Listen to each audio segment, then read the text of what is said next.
He was a millionaire now, living in a mansion most people only dream of. But one rainy night, everything changed when he saw a homeless woman begging on the street. He looked closer, and his heart stopped. It was his ex-wife, the woman who vanished 3 years ago, abandoning him and their little boy without a word. Why was she living like this? What broke her so completely? And would the truth destroy them both? Rain drummed against the windshield. Bruno sat rigid in his black sedan, staring at nothing through the downpour. He glanced toward the sidewalk, his chest tightened. A woman huddled there beneath a cardboard sign. Gaunt, trembling as she extended a paper cup toward passing strangers. But that face, even through the grime and exhaustion, he recognized it. Iris, the wife who abandoned him and their 2-year-old son 3 years ago without a single word. Why was she begging on the street? And what happened during those 3 missing years? Bruno's hands gripped the steering wheel until his knuckles whitened. 3 years of silence. 3 years of raising Ethan alone while building his tech company into an empire worth hundreds of millions. 3 years of convincing himself he was better off without her. The light turned green. Cars behind him honked. Bruno didn't move. He threw the car into park and stepped into the rain. Cold water soaked through his suit immediately. He crossed the street, each step heavier than the last. Up close, she looked worse. Her clothes hung loose on a frame that seemed barely able to support itself. The cardboard sign beside her read, "Please help. God bless." Her hands shook so violently the cup rattled against the pavement. "Iris!" The woman's head snapped up. Her eyes went wide with terror. She scrambled backward, knocking over the cup. Coins scattered across the wet sidewalk. "No!" Iris whispered. Her voice came out broken. "No, please!" Bruno crouched down slowly. Rain pounded against his shoulders. "It's me," he said quietly. "It's Bruno." Recognition flickered across her face, then something worse than fear, shame. "I'm sorry. I'm so sorry. I'll go. I'll..." Her legs gave out. Bruno caught her before she hit the ground. She weighed almost nothing. "When did you last eat?" Bruno asked. Iris didn't answer. Her eyes had gone distant, unfocused. She flinched when he touched her shoulder. Bruno lifted her carefully, carrying her back to his car. She didn't resist, just stared straight ahead like she wasn't entirely present. He settled her into the passenger seat and turned the heat on full blast. The drive to his estate took 20 minutes. Iris said nothing the entire time. Bruno's mind raced. What was he doing? She left him. She abandoned their son without explanation. But seeing her like this, broken, terrified, barely alive, erased every angry speech he'd rehearsed. The gates to his property opened automatically. Iris's eyes widened slightly as the mansion came into view. 10 bedrooms, 8 bathrooms, a guest house, pool, gardens, all of it empty except for him, Ethan, and the nanny who came during the day. When they reached the front door, Iris stopped. "Your son," she whispered. "Is he?" "He's at his grandmother's tonight," Bruno said. Relief crossed her face. Inside, he led her to a guest suite on the first floor. "There are clean towels in the bathroom. I'll bring you some clothes, and I'm calling a doctor." Iris's head snapped toward him. "Please don't. You need medical attention." "I'm not asking." He left before she could argue. His phone was already out, dialing his private physician. Dr. Mitchell arrived within the hour. Bruno paced the hallway while the examination took place. The door finally opened. "She's severely malnourished," the doctor said quietly. "Dangerously underweight, anemic, signs of prolonged stress and exposure. I've started her on N4. She'll need careful monitoring." "Can she talk physically?" "Yes. But Mr. Hayes, that woman has been through significant trauma. She shows signs of severe anxiety, possibly PTSD. Be gentle." After the doctor left, Bruno knocked softly and entered. Iris lay in the bed, propped up by pillows. The 4-line ran into her arm. She'd showered. Her hair was damp, darker now. Without the grime, he could see her face clearly. The woman he'd loved. Older now, haunted, but still her. "Thank you," Iris said to the wall, "for helping me. I'll leave as soon as I can." "You're not leaving." Her eyes finally met his. They were the same green he remembered, but emptier. "I can't stay here." "Why not?" "Because I don't deserve your kindness. Because I ruined everything." Bruno pulled a chair close to the bed. "I spent 3 years hating you. 3 years wondering what I did wrong.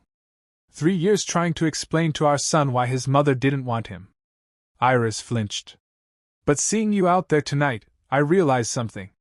Whatever happened, it wasn't because you were living some better life without us." Tears slipped down Iris's face. "So I need to know," Bruno said. "Why did you leave? And how did you end up on that street?" Iris was quiet for so long, he thought she wouldn't answer. "I thought I was protecting you," she whispered. "I thought if I stayed, someone would kill me, and maybe hurt you and Ethan too." Bruno's blood went cold. "What are you talking about?" Iris closed her eyes. "Not tonight. I can't. Not tonight." Bruno wanted to push, wanted to demand answers, but Dr. Mitchell's words echoed in his mind. "Be gentle. Get some rest. We'll talk when you're ready." He was almost to the door when Iris spoke again. "Is he okay, Ethan? Is he happy?" Bruno turned back. "He's a good kid. Smart. Funny. He asks about you sometimes." Iris covered her face with her hands. Her shoulders shook silently. Bruno left her to grieve in private. He climbed the stairs to his own room and sat on the edge of his bed. The rain had finally stopped. His ex-wife was downstairs. Someone tried to kill her. That's what she'd said. Someone made her so afraid she spent 3 years on the streets rather than come back.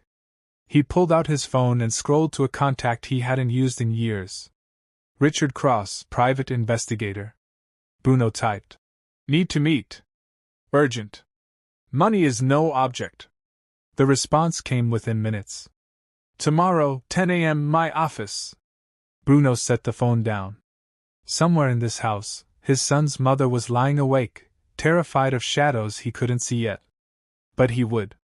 He'd shine light into every dark corner until he found what had broken his family apart. The meeting with Richard Cross lasted 40 minutes. Bruno laid out everything he knew. A wife who vanished 3 years ago. A threat he never saw coming. Cross listened, taking notes. "I'll need access to your home. Security footage from back then if you still have it, phone logs, anyone who had contact with your wife before she disappeared. Whatever you need. And I'll need to talk to her eventually. She's not ready." Cross studied him. "Mr. Hayes, if someone threatened your wife badly enough that she fled, that person might still be a threat. Time matters. Give me a week. Push her too hard and she'll run again." Cross closed his notebook. 1 week. When Bruno returned home, he found Dr. Mitchell in the kitchen. "She ate some soup this morning. Not much, but it's a start. She should be strong enough to move around by tomorrow, and mentally, that's going to take longer. I prescribed medication for anxiety, but she refused. Said she needs to stay alert." After the doctor left, Bruno stood outside Iris's door. He knocked gently before entering. Iris sat by the window wrapped in a blanket. She'd pulled her hair back into a loose knot. "How are you feeling?" Bruno asked. "Better. Thank you for everything." Bruno sat down. "Ethan comes home tomorrow. I need to know what to tell him." Something flickered across Iris's face. Pain, longing, fear. "Tell him I'm a friend, someone you're helping. He won't remember me anyway. He asks about you, where you went, why you left if you didn't love him." Tears streamed down her face. "I love him more than anything. That's why I left." The next few days fell into an uneasy routine. Iris grew stronger physically. She could walk without support now. But she moved through the house carefully, always checking over her shoulder. Doors closing too hard made her jump. She avoided being alone in rooms. Bruno noticed everything. The way she positioned herself with her back to walls, the nightmares that woke her, gasping in the darkness. Ethan came home on Sunday afternoon. His son burst through the door with his usual energy, talking about the movie they'd watched. "Dad, can we go to the park?" Grandma said. Ethan stopped. He was staring at Iris, who stood frozen in the hallway. "Ethan, this is Iris," Bruno said carefully. "She's staying with us for a while. She's a friend who needs some help." Ethan tilted his head. "Why do you need help?" Iris opened her mouth. Nothing came out. "She's been sick," Bruno said. "So we're taking care of her until she feels better." "Okay," Ethan said easily. Then he grabbed Bruno's hand. "Can we go to the park now?" When they returned 2 hours later, Iris was in her room with the door closed. Bruno put Ethan to bed and came back downstairs. He poured himself a whiskey and stood by the window, watching the city lights spread out below. Footsteps made him turn. Iris stood in the doorway, wrapped in an oversized cardigan. Her eyes were red. "I saw him through the window when you put him to bed. He's so big now." Bruno said nothing. Just waited. "I need to tell you what happened," Iris said. "I need you to understand why I did what I did." She moved to the couch and sat down carefully. Bruno took the chair across from her. 3 years ago, Ethan was 2 years old," Iris began. "You were working on that big merger. You were at the office 18 hours a day." Bruno remembered. It had been the deal that launched his company into the major leagues. "I started getting letters, anonymous. They came to the house. Someone slid one under our door at 3 in the morning while we were sleeping." "What did they say?" "Leave Bruno or die." Iris's voice dropped to almost nothing. Over and over.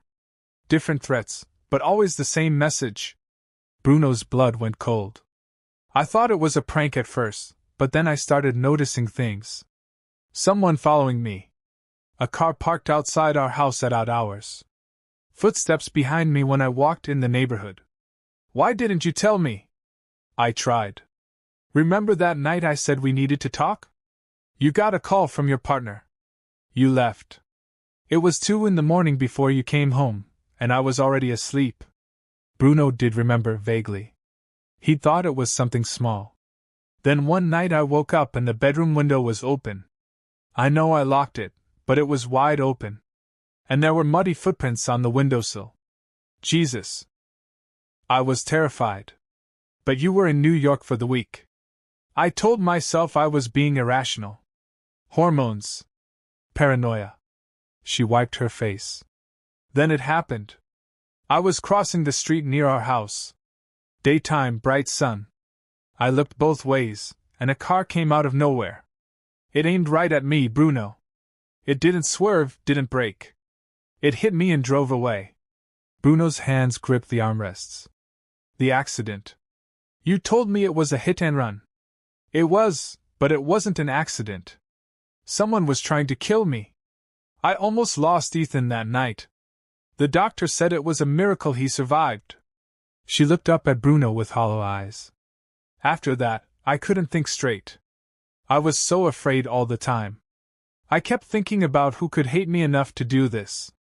And I kept coming back to your mother. She never wanted us together. She told me at our wedding that I'd never be good enough for you." Bruno's chest constricted. His mother had never hidden her disapproval. But murder? I couldn't prove it. I had no evidence, just letters with no fingerprints and a car that was never found. Who would believe me? Your own mother? I would have believed you, Bruno said. But his voice lacked conviction. Would you? Iris met his eyes. Would you really have believed your wife over your own mother with no proof? Bruno wanted to argue, but he'd been so absent during those months, so focused on work. I decided the only way to keep Ethan safe was to leave. If I disappeared, whoever wanted me dead would stop. You could raise our son in peace. So you signed divorce papers and vanished. I made it look like I wanted out, like I'd found someone else. I thought if you hated me, it would be easier. You'd move on. I never forgot you, Bruno said quietly. Iris's face crumpled. I lived in shelters. Cheap motels when I could find work. Eventually, even that ran out. I couldn't use my real name. Couldn't apply for jobs that needed background checks. I just disappeared into the streets. And every day, I told myself Ethan was safe, that it was worth it. Silence filled the room. Bruno's mind raced through 3 years of anger, pain, and confusion. I'm going to find who did this, Bruno said finally. His voice was ice. And they're going to pay. Iris shook her head. It's been 3 years. It's over. It's not over until I have answers. The next morning, Bruno drove to the old house where he and Iris had lived, a small 2-bedroom he'd been meaning to sell for years. The realtor was pushing for a quick sale, which meant clearing out everything inside. He unlocked the door and stepped into stale air and dust. Furniture sat covered in sheets, boxes lined the walls. He started in the bedroom. Most of Iris's things were gone, but his old clothes still hung in the closet. Some books, photo albums. Behind the dresser, wedged against the wall, he found a small plastic case. Bruno pulled it free. Inside was a hard drive labeled Security Cam Backup, in Iris's handwriting. The date was 3 days before she disappeared. His pulse quickened. He grabbed the drive and headed straight home. His office had top-of-the-line equipment. He connected the drive and waited while old files loaded. After several minutes, grainy security footage appeared on screen. Bruno fast-forwarded through hours of nothing. Then a car pulling up across the street, sitting there for 30 minutes before driving away. He marked the file and kept searching. More footage. Iris leaving the house. The same car following her. Then the moment that made his blood run cold. Iris crossing the street in broad daylight. The car accelerating from a parked position. The impact. Iris falling. The car speeding away. Bruno zoomed in on the driver's window. The quality was terrible, but he could make out a figure. Female, dark hair. And when she reached to shift gears, her hand appeared in frame. On the back of that hand was a distinctive scar, crescent moon-shaped, pale against tanned skin. Bruno stared at the screen. He knew that scar. He'd asked about it once during a late night at the office. The woman had laughed and said she'd burned herself on a stove as a child.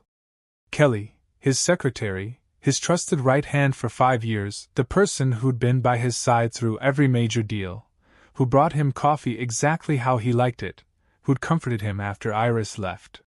Kelly had tried to kill his wife. Bruno called Richard Cross immediately. I found something. I need you here now. Cross arrived within the hour. Bruno showed him the footage. The investigator watched in silence.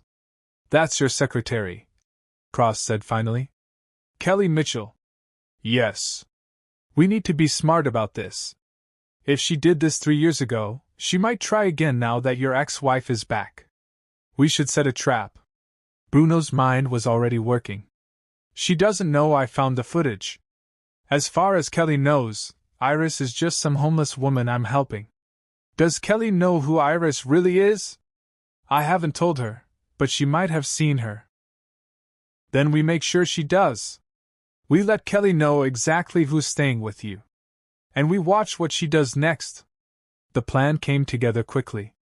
Bruno had cameras installed throughout his house, hidden ones. He made sure his security team knew to let Kelly in whenever she came by. Then he mentioned casually during a phone call that his ex-wife had shown up and was staying at the house. Kelly's response was perfectly measured.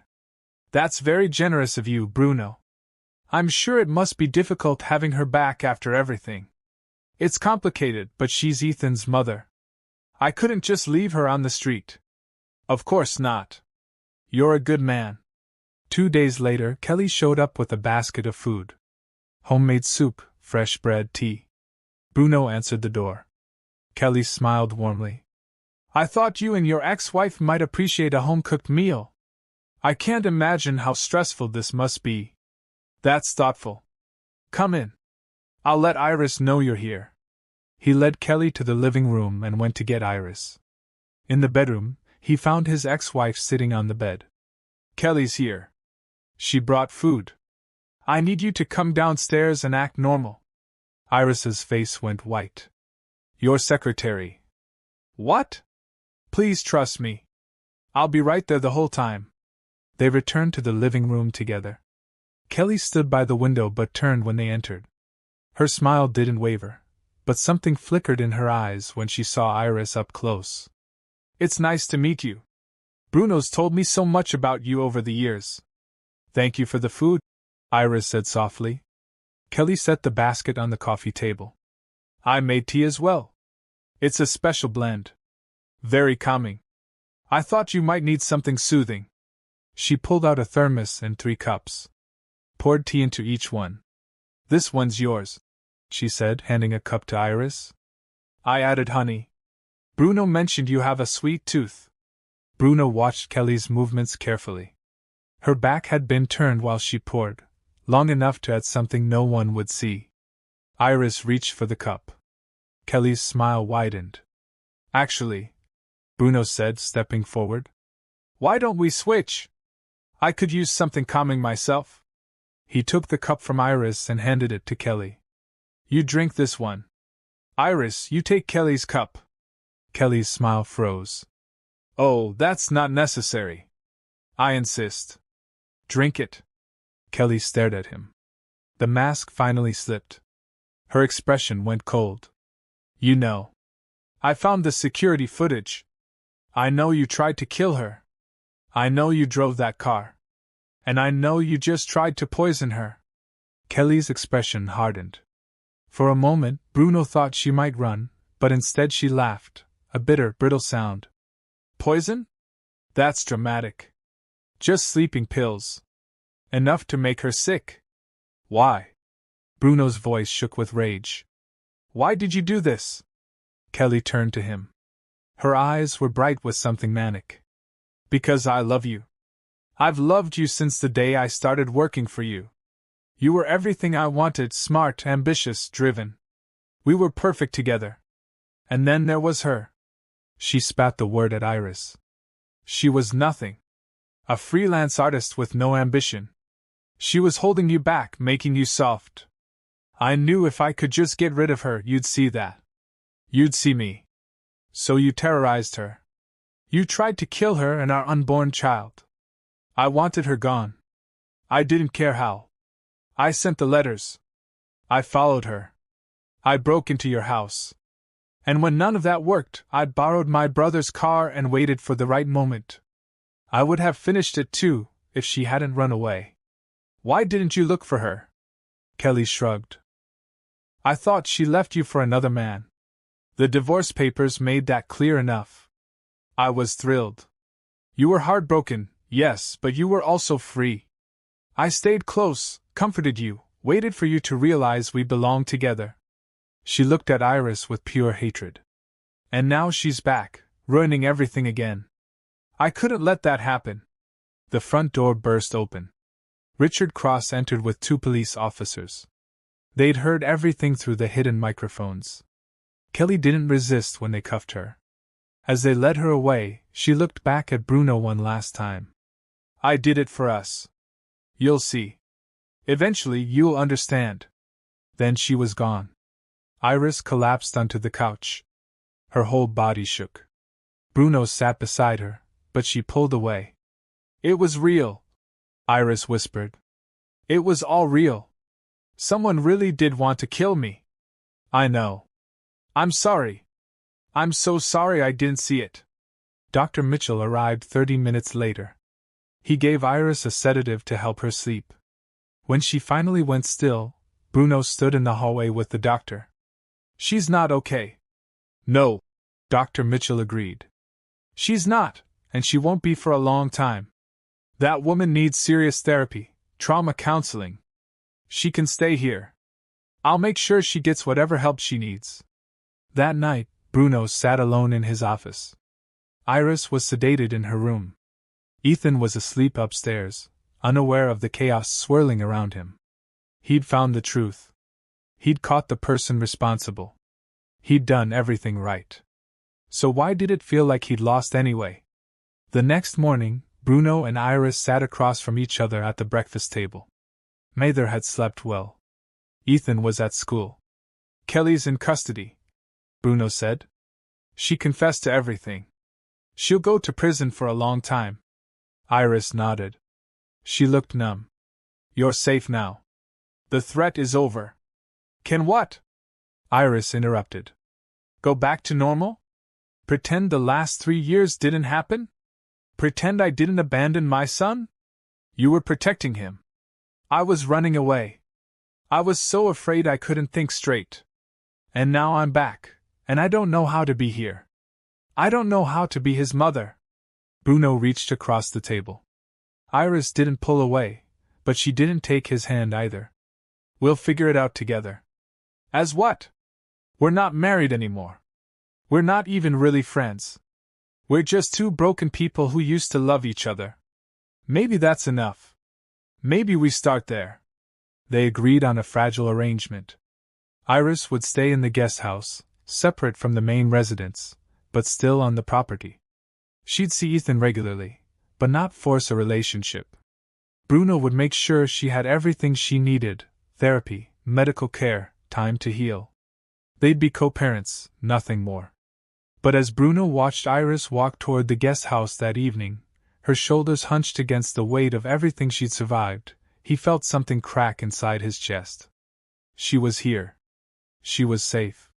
The nightmare was over. So why did this feel like the saddest ending of all? 3 weeks passed, then 4, then 2 months. Iris attended therapy 3 times a week. She took her medications. She followed the treatment plan, but she still lived in the guest house, still kept her distance, still startled at unexpected sounds. Bruno watched from his office window as she walked the garden paths each morning. She moved like someone afraid the ground might disappear beneath her feet. Ethan asked about her constantly. Why doesn't the nice lady eat dinner with us? Why does she live in the small house? Can I show her my drawings? Bruno said yes to the last question. He'd take Ethan to the guest house after school, and they'd spend an hour together. Iris would sit stiffly while Ethan showed her his artwork. She'd smile, but it never reached her eyes. One evening, Ethan fell asleep during their visit. Bruno carried him back to the main house, and when he returned, he found Iris standing by the window with tears streaming down her face. I don't know how to do this. I don't know how to be his mother. I missed everything, his first day of school, learning to read, all of it. I'm a stranger to him. You're here now. That's what matters. Is it? Or am I just making things harder? He has a life, a routine, a father who actually knows how to take care of him. Don't say you should leave again. We're past that, are we? Because it doesn't feel like it. It feels like I'm still running, just in a different way. Bruno had no answer, because she was right. They were living separate lives under the same sky, close enough to see each other, but too far apart to actually connect. The next day, Bruno made a decision. He couldn't force Iris to heal faster, but he could stop treating her like glass that might shatter. That evening, he knocked on the guest house door. Iris answered, looking exhausted. Have dinner with us tomorrow night in the main house, as a family. Iris started to shake her head. Please. Ethan's been asking, and I think it's time we stopped pretending this arrangement is working. The next evening, Iris appeared at the front door at exactly 6 o'clock.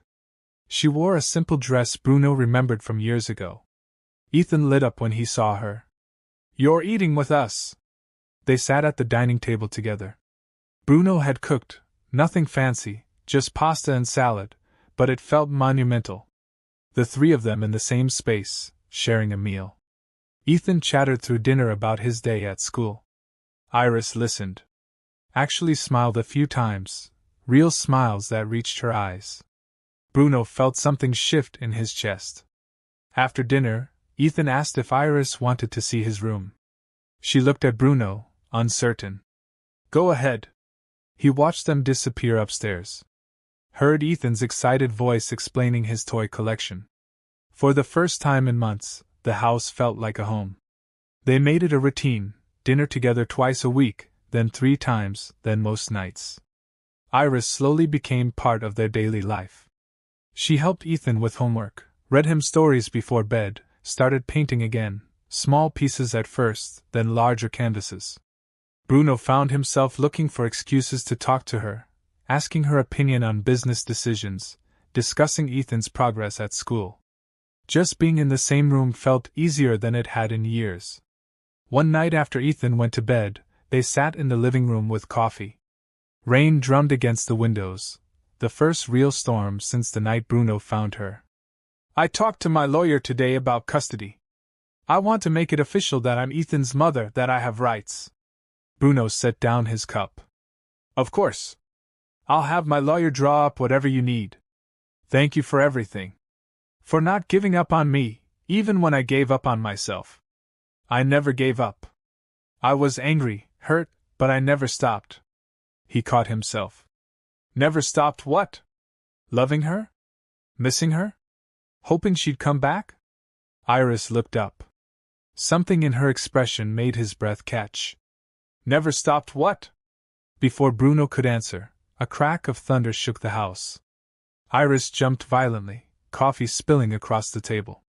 She was on her feet instantly, backing toward the wall. "It's just thunder. You're safe." But Iris wasn't hearing him. Her eyes had gone distant. Her breathing came fast and shallow. "Iris, look at me. You're here. You're safe." She shook her head.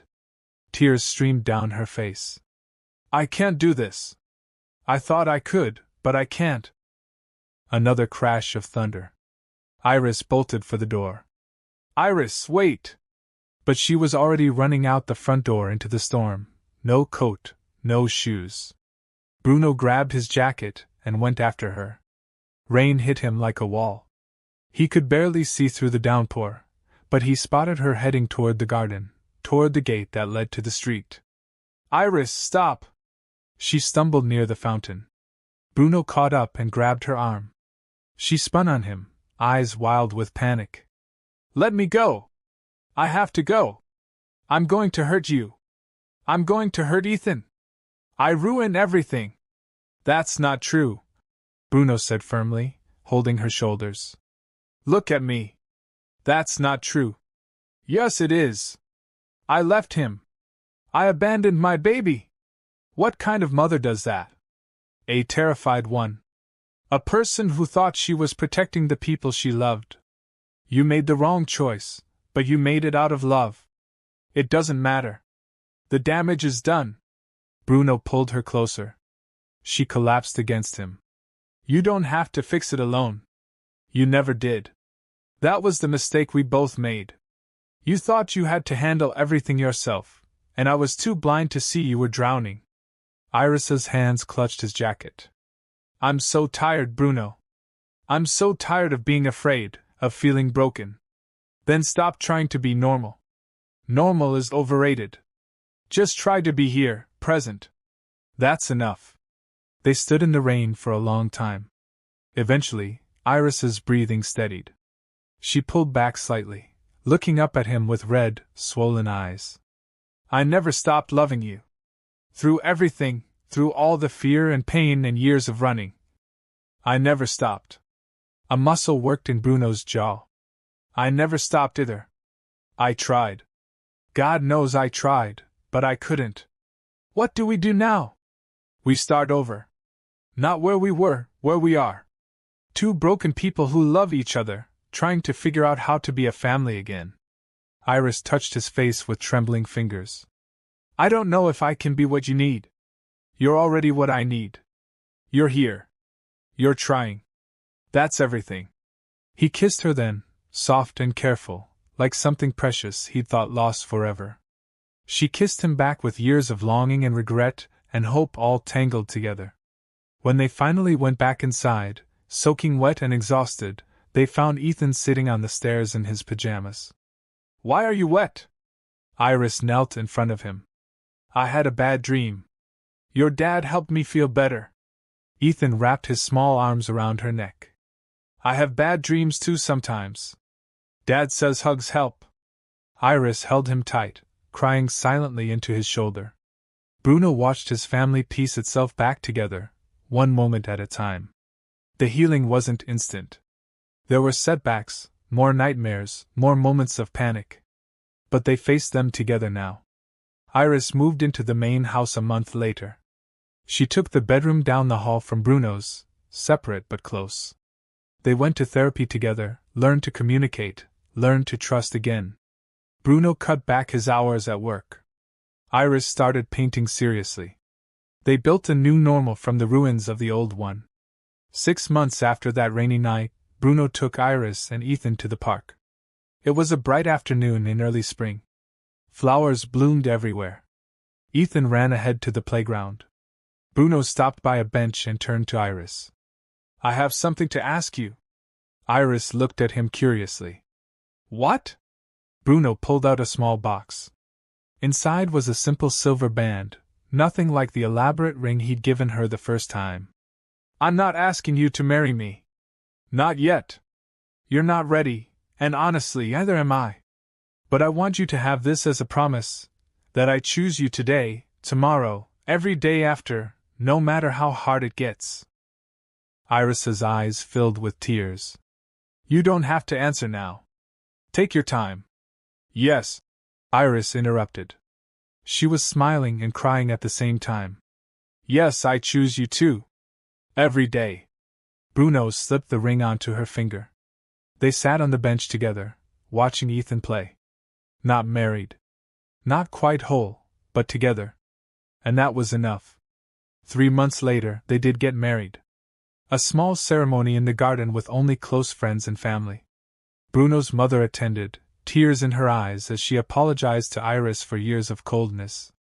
Ethan served as ring bearer, beaming with pride. The ceremony was simple.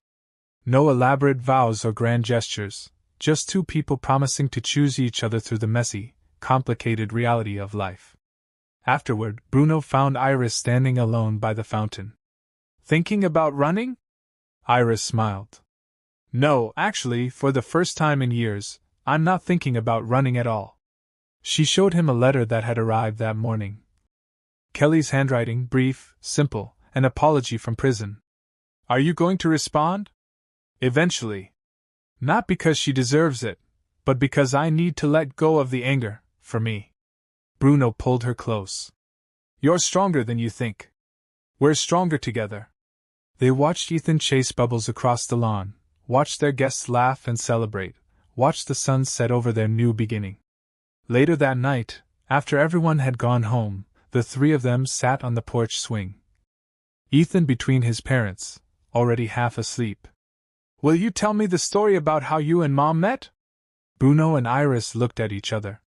There was so much pain in that story, so much they'd have to explain someday. But not tonight. "Once upon a time," Bruno began, "there was a man who lost something precious. He thought it was gone forever. But then one rainy night he found it again. And he realized some things are worth fighting for, no matter how broken they seem." "What did he find?" Ethan asked sleepily. Bruno looked at Iris. She smiled. "His family.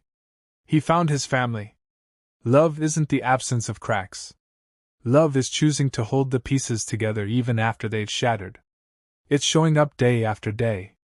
It's forgiving the unforgivable. It's believing that broken things, when mended with care, can be stronger than they were before. And sometimes, the most beautiful stories are the ones that had to fall apart, before they could truly come together."